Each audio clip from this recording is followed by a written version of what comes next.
Ang intense ng mga kaganapan ngayon sa abot kamay na pangarap sapagkat manginginig sa galit si Giselle dahil sa maaktuhan niya ang masamang binabalak ni Doc Carlos sa ama niyang si Don Pepe.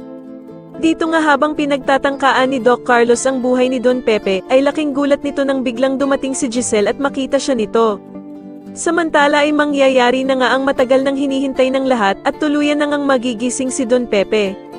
Magsasagawa naman ng padasal si Giselle para sa paggaling ng ama niyang si Don Pepe at dito nga ay pupunta ang mga kaibigan ni Annalyn at ang lahat ng nagmamahal sa kanya. Samantala ay tatanungin naman ni Giselle si Doc Lindon kung ano nga ba daw ang naging sanhi ng naging cardiac arrest ng ama niyang si Don Pepe.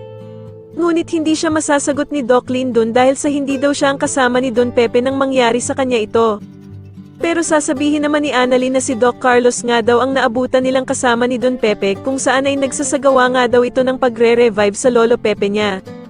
Bigla namang makakaramdam ng masama si Giselle at mapapaisip nga ito na baka si Doc Carlos ang may kagagawa ng nangyari sa kanyang ama.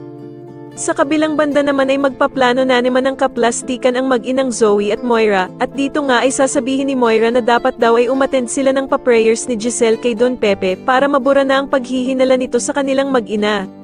Sa kalagitnaan naman ng kalsada habang nagmamaneho si Zoe, ay bigla itong matitigilan dahil sa magpapakita sa kanya si Don Pepe, na duguan at tumatawid sa kalsada habang nakatitig sa kanya ng masama. Samantala habang kinakausap naman ni Doc Carlos itong si Don Pepe at sinasabihan ng sana daw ay mamatay na ito, ay bigla namang didilat ang mga mata ni Don Pepe at tititigan nga nito ng masama si Doc Carlos. Sa tingin nyo dito na nga kaya tuluyang gumaling si Don Pepe at masabi na nga kaya niya ang lahat ng nalalaman niya tungkol sa sikreto nila Doc Carlos, Zoe at Moira, mas lalo na nga talagang nagiging exciting ang mga susunod na kaganapan kaya naman ay mas lalo pa nating abangan ang mas lalong gumigandang abot kamay na pangarap. Maraming salamat po sa inyong panonood at sana po ay masubscribe nyo ako. Maraming salamat po.